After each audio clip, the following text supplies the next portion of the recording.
Color Outside the Box is a podcast series that focuses on creating a better you. Whether it's advice about family, relationships, raising children in this technological world, marriage, or careers, we seek to find the answers to help you live your best life. So start your Monday morning off right with me, your hostess with the mostest, Princess Miller, on Color Outside the Box right here on iTunes and everywhere podcasts can be heard.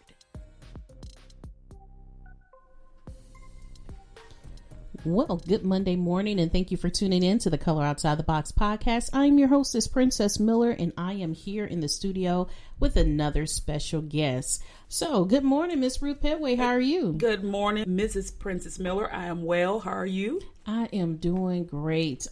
Just super excited to hear your testimony.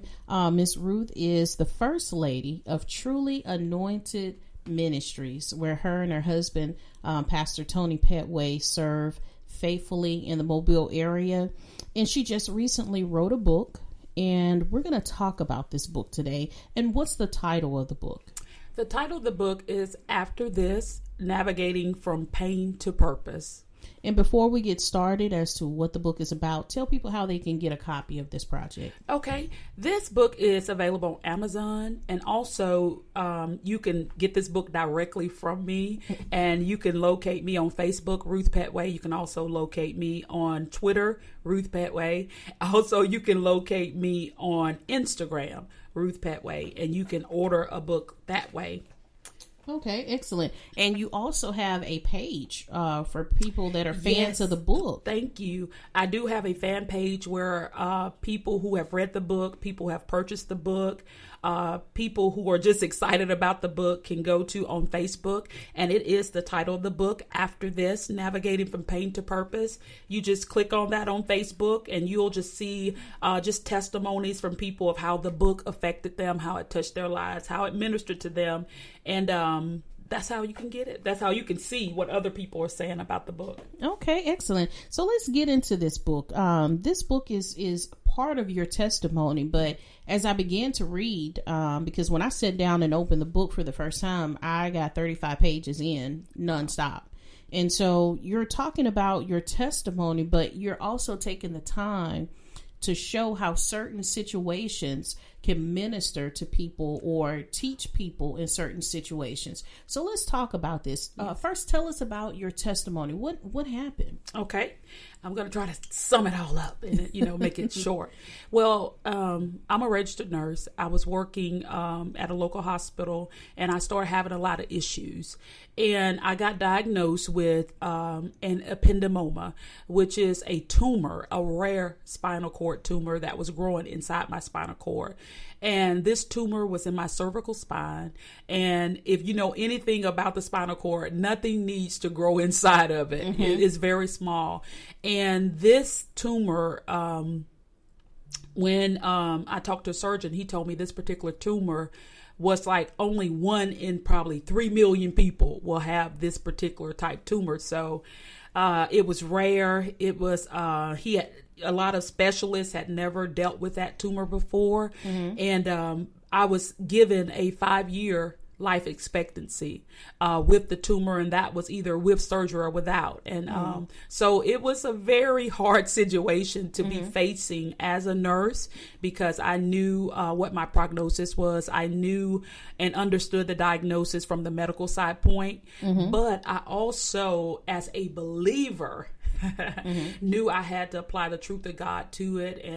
But the tumor ended up being benign. The doctor was able to remove the entire tumor. But after the tumor was removed, I was paralyzed on my right side. And I am right dominant. My right hand is what I use. And so I was pretty much bed bound, wheelchair bound for several months. And this book is birthed out of that place, that place where I had to trust God, even when I didn't see him, I didn't feel him.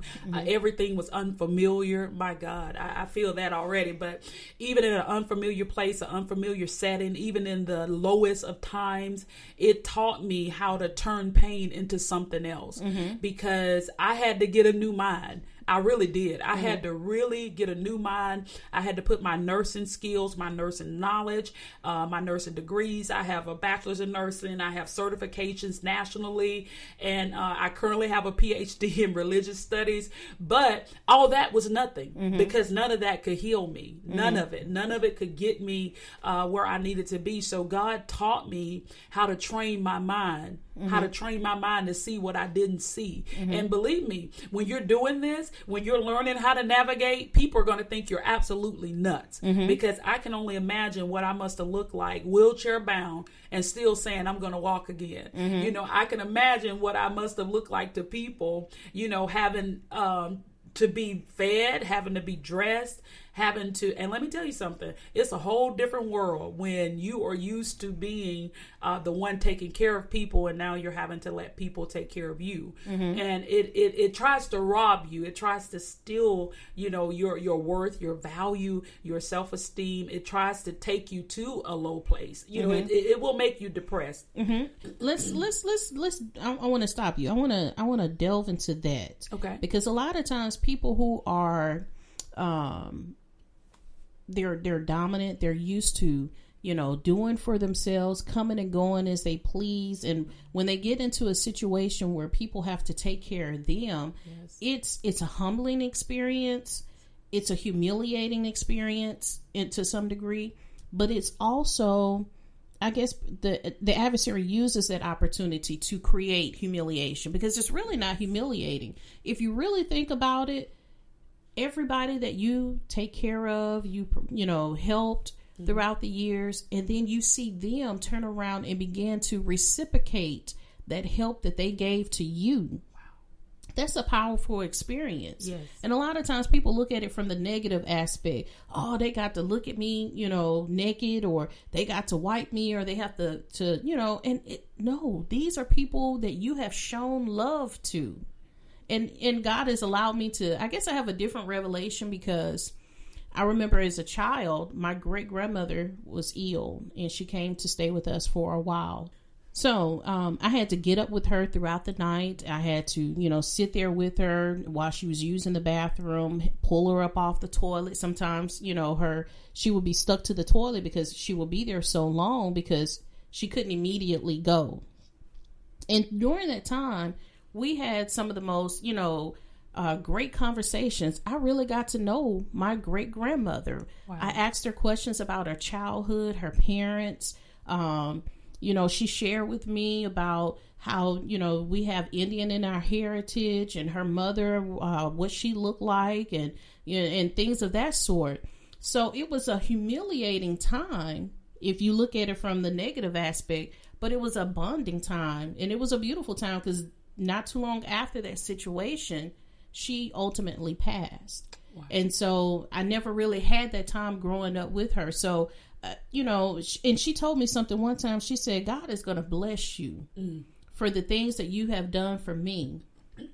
And I've had the opportunity to take care of my grandmother, who, you know, was ill with cancer, and, you know, get up with her, same thing. And, you know, and I guess I see about people throughout my life, but I've learned to look at it from another aspect, that it's not, you know, a time of, you know, oh, they all up in my business, you know, they see me. No, it's a time for people to show you love.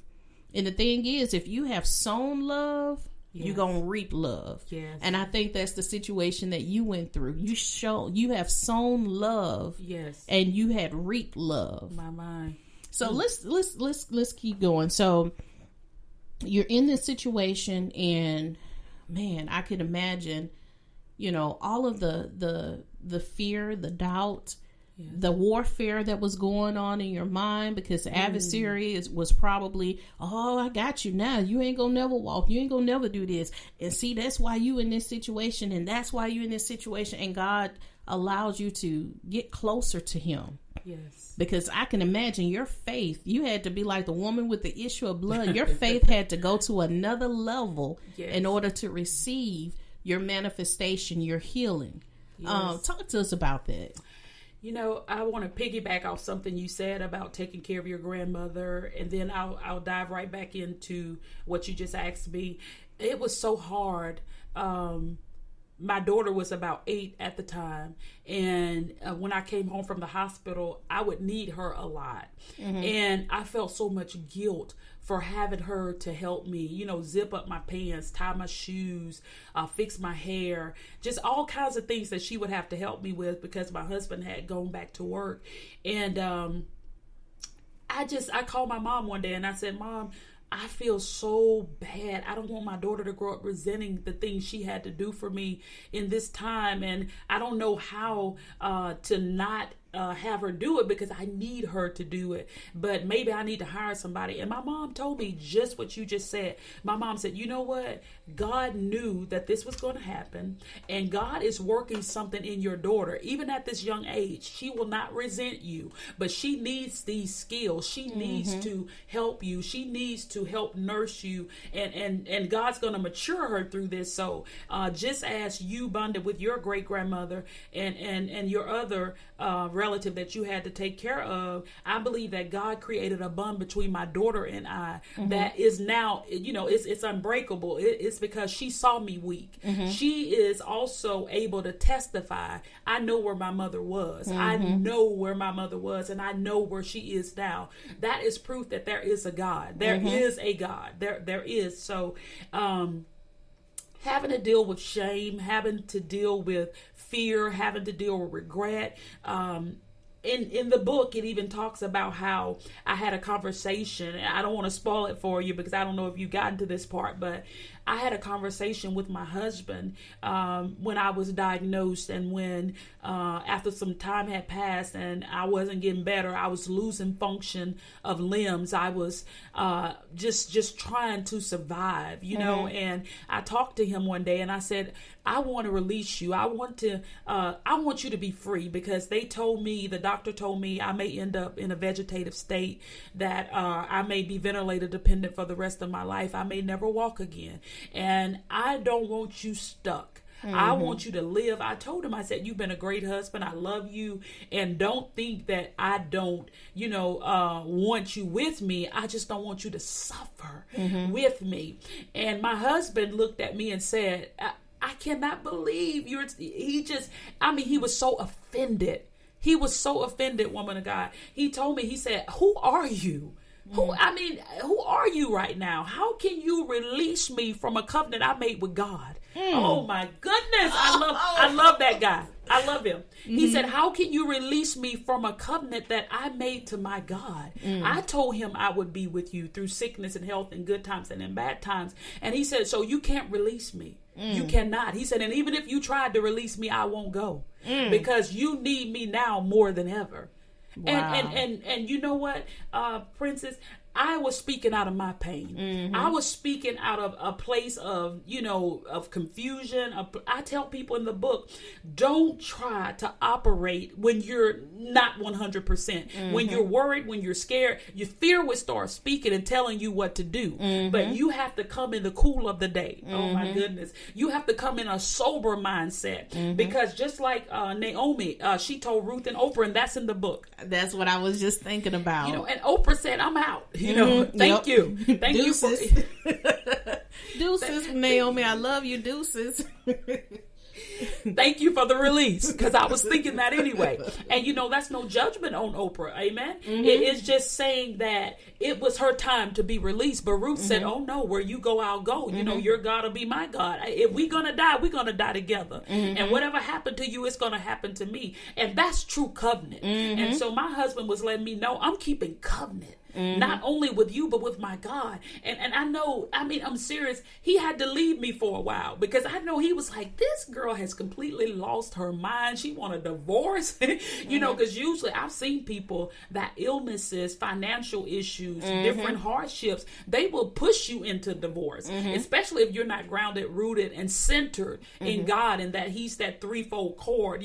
My husband told me, he said, that ring you wear, that circle, that means it has no beginning and no end. I don't end. I don't stop. I just keep going. And it's scary, because if you know my husband, that's a scary thought, that no end. Oh my God. We're going to take a break right here. We'll be right back with more with Dr. Ruth Pettway. Amen. On the Color Outside the Box podcast with your hostess, Princess Miller. Stay tuned. What's up, everybody? Trey here to tell you about one of the best gym experiences in Mobile, Embrace Fitness Training Center. Embrace Fitness is more than just a gym.